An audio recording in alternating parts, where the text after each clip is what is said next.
Good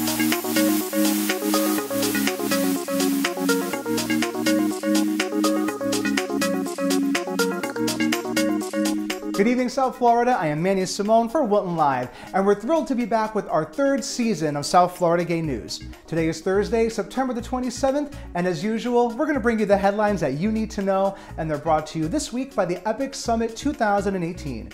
Join professionals as they educate the community on the biomedical advances in HIV prevention. You can visit them at epicbroward.org. Now, let's get started. The Vice President counted Trump's actions in favor of religious freedom as reasons why voters should support Republicans in the midterms, as well as with other factors, including a booming economy, lower taxes, support for immigration enforcement, and a tougher stance on America's adversaries across the globe. Pence faced criticism from LGBT rights supporters by agreeing to attend the Values Voters Summit based on the anti-LGBT policy objectives of the Family Research Council and the speakers that appeared on stage before and after him. Now, in local news. Fresh out of prison only 2 months ago, an ex-con was killed in a police shootout after robbing and raping a man, then pulling an assault weapon on police. The 40-year-old was pursued by police in Little Havana, Miami, after committing the violent hate crime on an LGBTQ security guard after meeting him at an adult store. According to the reports, the shooter said, "All gay men should be dead." In U.S. news, the campaign in Massachusetts seeking to repeal a law barring discrimination against transgender people in public accommodations is resorting to old tactics of stoking unfounded fears about male sexual predators being allowed in women's restrooms in an effort to repeal protections for LGBTQ people. On Wednesday, a Suffolk University poll found 73% of voters favored keeping the law. Now, we're going to check in with correspondent Gabriel Peralta as he provides a guide for your best entertainment options. Gabriel, tell us what you've chosen for us this week. Thanks, Manny. I searched through tons of offerings to bring this dynamic list of fun events.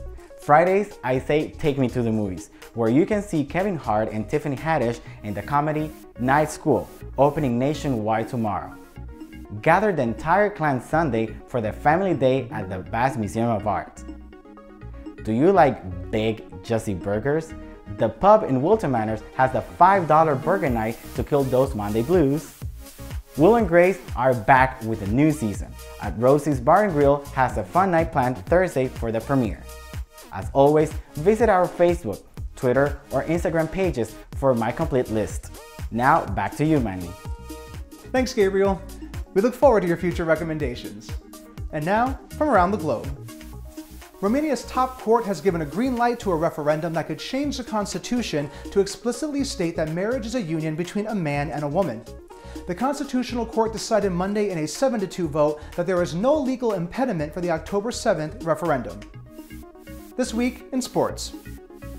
The New York Yankees announced a Yankee Stonewall Scholars Initiative for the anniversary of the Stonewall Inn Uprising and to celebrate the achievements of New York City public school graduating seniors who have demonstrated academic achievement, a commitment to equality, and impactful support for the LGBTQ community. The initiative will give $10,000 to 5 college students, one from each borough of New York City. And finally, from the world of entertainment.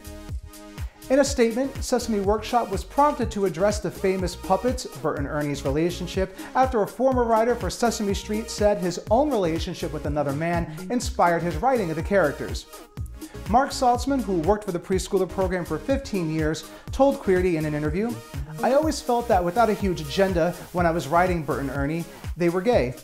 I didn't have any other way to contextualize them." After the interview renewed the discussion about Bert and Ernie's relationship, Sesame Workshop issued a statement saying they were merely best friends. That wraps up this week's edition, everybody. As always, we invite you to visit sfgn.com to read these stories and more. Thanks to Gabriel Peralta for sharing his picks for this week, and we'll see you all right here next week. Thank you so much for tuning in, and stay tuned for a final promotional message.